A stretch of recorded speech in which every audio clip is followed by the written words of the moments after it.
5, 4, 3, 2.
We better check on those two clowns and make sure they're asleep. Yeah. Well, did they get back up to their rooms? Well, yeah. We sent them ahead of us. Didn't you see them? No, we didn't see anybody till we bumped into you guys. Wait a minute. We sent them to the rooms. If they went up there, they would have had to bump into you two. No. We better check their rooms.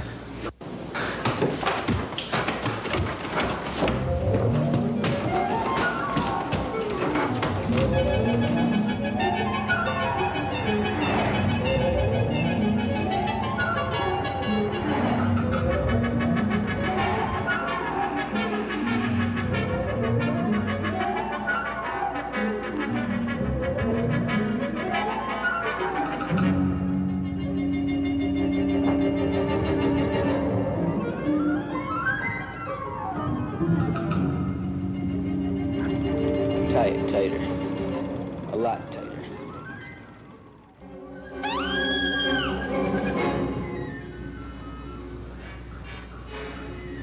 My God. Ronald Haynes. don't move.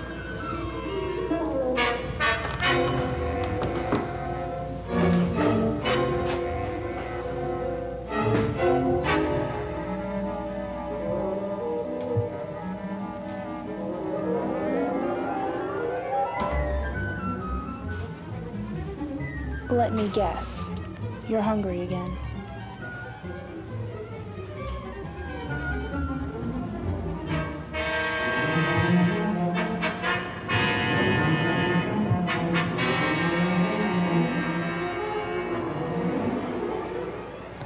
Unless you're going to fry eggs, take your hand off of that pan.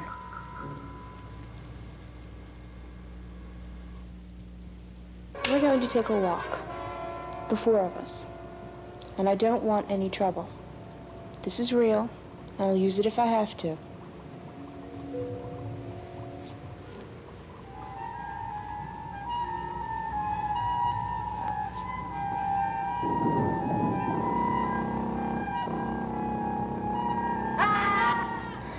That was them.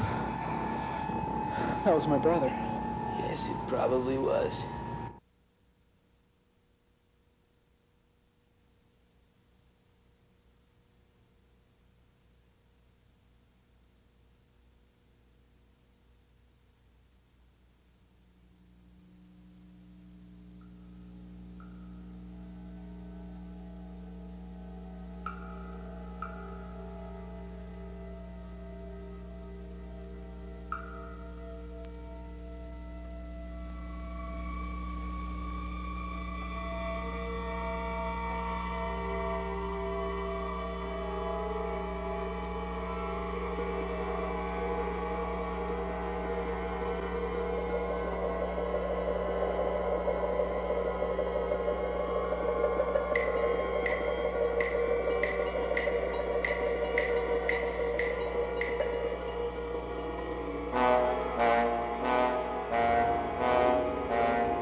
was them.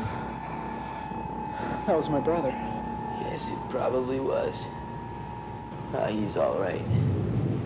For now. That reminds me. I was just telling your brother and his little friend an interesting story about Mr. Haynes and an old friend of his, Dr. Felix Randall. Felix.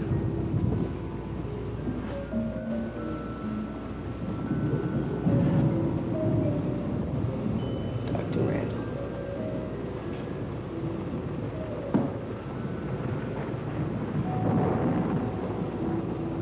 He was a scientist, a genius, and he was probably quite insane.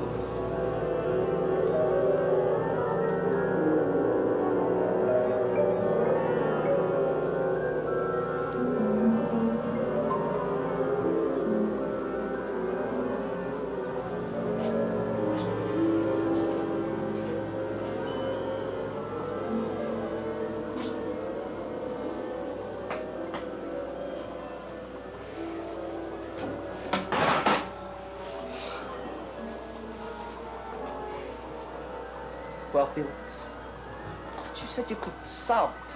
I said I would try. I'm not gonna quit now. But how many years and how much money? I never said it would be cheap. Besides, look how far we've come. But it's grotesque and inhuman.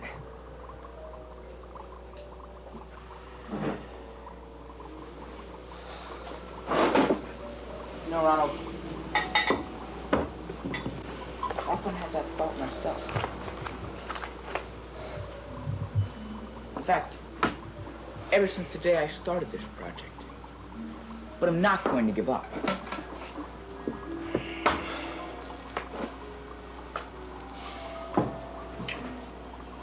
Did you ever stop to consider what you're really doing?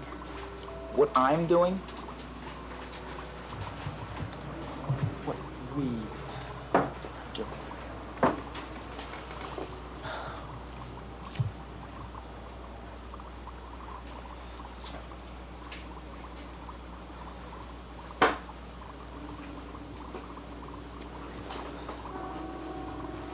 We're taking a synthesized skeletal structure with computerized internal organs and covering it with tissue, muscles, flesh.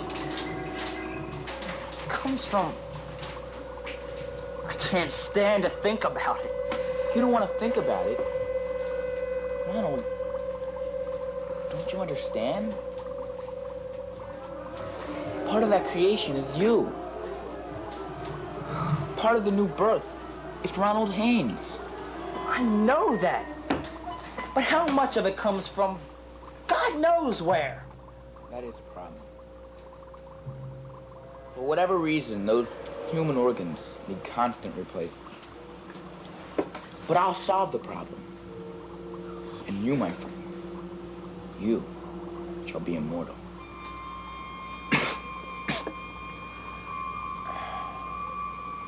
He kept looking for the answer, but his health rapidly deteriorated. And shortly after that, Dr. Randall died. Tragic. Tragic. Ronnie.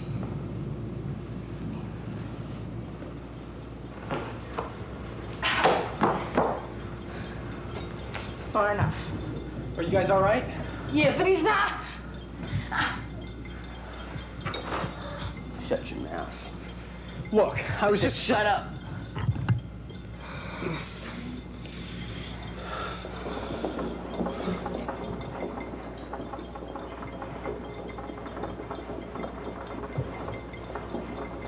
Which one?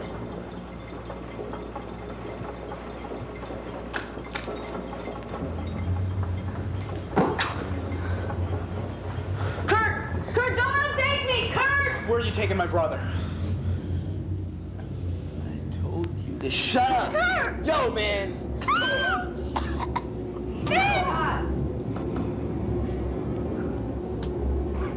Sylvia, keep an eye on him.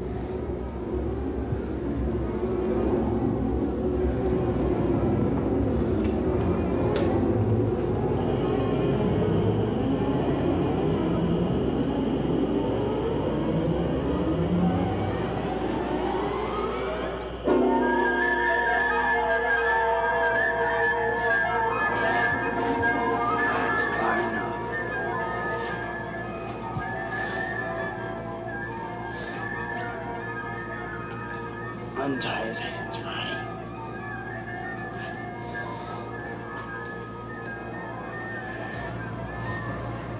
That's a good boy. How we doing? Good? Ben, why don't you hop up on the table? Come on. Attaboy.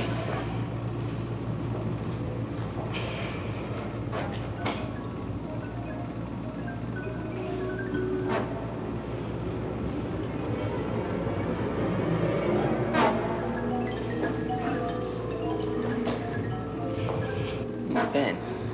I don't like needles. Now, Benjamin, it's just a little stick. It's all over.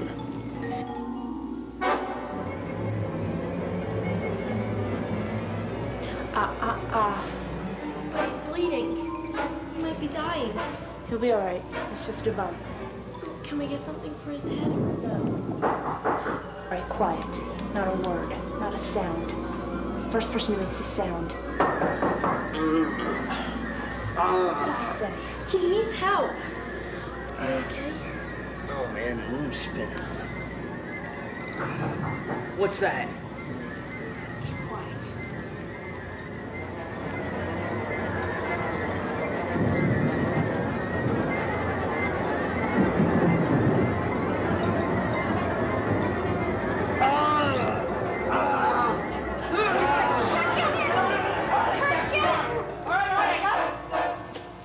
Sylvia's in trouble. Hurry. Don't move. Go in there. Kurt, that's Dad. All right, get over there. Come on. All right, open the door. I can't. Open the damn door. I can't open it. I don't have the key. My husband has the key. Kurt, she doesn't have the key. Hurry. We must complete the operation. Dad, move back. What? I'm gonna blow the lock off. Move back. All right, I'm back. The anesthesia's gonna take 10 minutes. What? We'll have to go ahead without it. No anesthesia? Would you rather wait for them? What the hell's going on here, Kurt? They got Ben, Dad. Somewhere in the house. They're gonna kill him. All right, but you can't kill him. The organs must be alive. He'll be alive. In the beginning. Dad! Take me to my son. I'm not going anywhere. You take me to my son, or I'll blow your brains out. Dad! Can't you keep him quiet? Would you like to try something? Dad! Help! Daddy! Don't let him do this to me! Daddy! Come down here!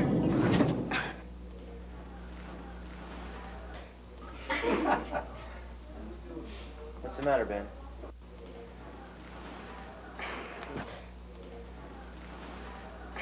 Let's see. Are you all right? Yeah. What do you say we turn in? Yeah, you're right. We have to get an early start tomorrow. Wrap that hand up, kids. It's time for bed. Okay, we just dealt his hand anyway. Where are we? We're at the Raleigh, and it's time for bed.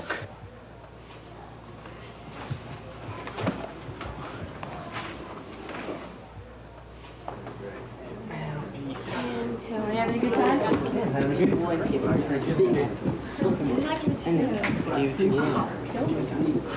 It's gotta be in here someplace. Oh, Matt, you guys have stuff.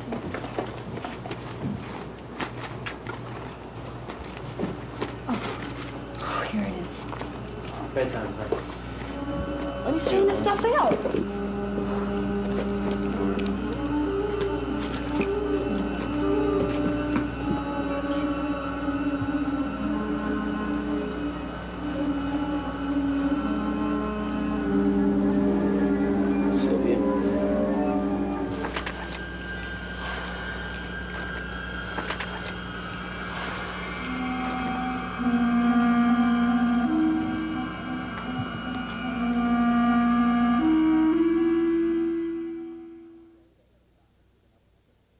Say they have not given up the search. And so this cold and rainy August night reminds us that school is about to start back. Randy's friends will be going back to school, but Randy Jones is still missing. From Classic County, this is Al Baldwin for Channel 8 News.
Like you miss your family. Oh, you never see your ma or pa again. Well, guess just taking him back ain't drug hunting. Course thing, come on. If you take this here horse, we can get there heap quicker. Here. How far is it? Just a little piece over there, round the bend. Come on, I'll beat you.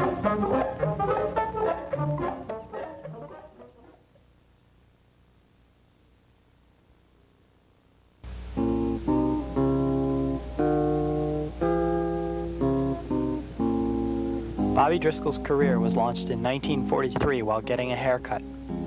His barber insisted that the adorable 6-year-old visit MGM for an audition. A few months later, he won a part alongside popular child star Margaret O'Brien in Lost Angel. His charm and ability led to many other roles at various studios, performing alongside such well-established stars as Ellen Ladd, Joan Fontaine, and Charles Boyer. In 1946, Bobby became Walt Disney's first contract player when he took the part of Johnny in Song of the South. This film, also starring Hattie McDaniel and James Baskett, was the first of many successful films Bobby made with Disney. In the film, he plays Johnny, a young boy suffering the pains of his parents' separation. While attempting to run away, he meets Uncle Remus, who fast fills the gap left by his father with his friendship and stories. Oh, there now. Done gone and got something in your eye. And I ain't surprised. Things blowing around here the way they does. Now.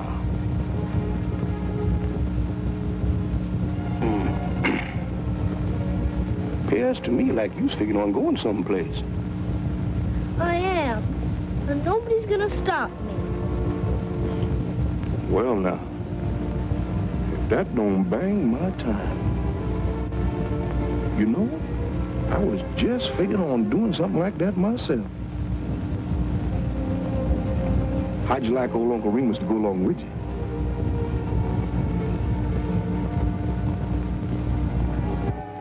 The rest of the film is a variety of adventures with Bobby and his friends, interspersed with Uncle Remus's stories brought to life through Disney's magic animation. In the final scene, animation and film come together to cap off one of Disney's most original movies.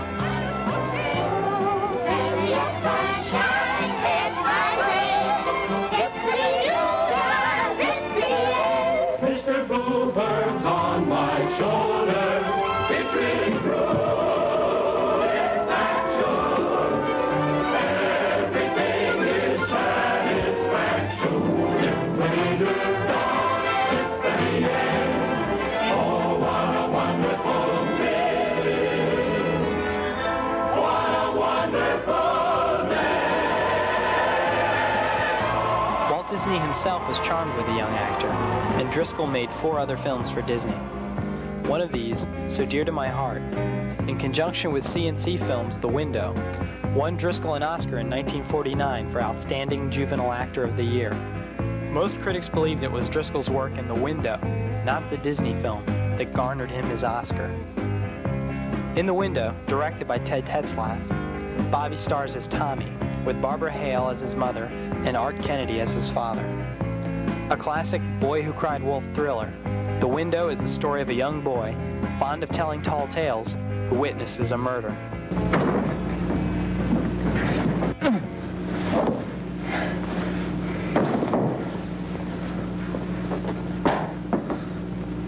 Mom! What? I got something awful to tell you.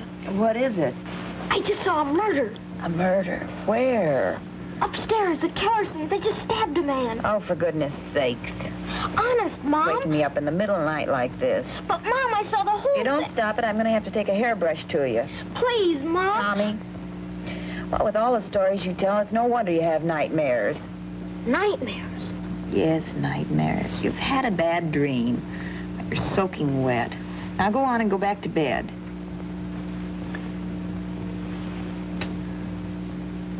But, Mom... And go to sleep like a good boy.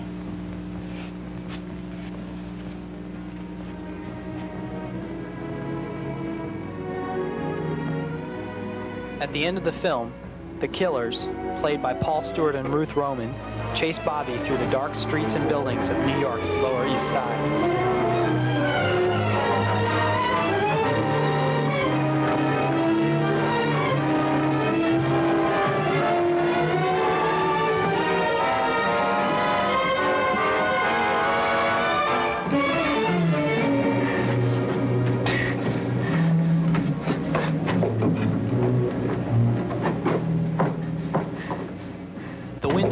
Driscoll's best film. In 1950, he returned to Disney Studios to make Treasure Island. His performance as the young Jim Hawkins was far superior to Jackie Cooper's portrayal of the same role in MGM's 1934 version. Pirates, Captain Flint! Pirates!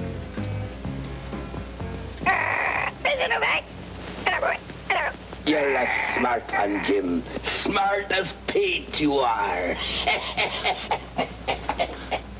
Ain't everyone can make that bird talk. Hey there, glass of double rum.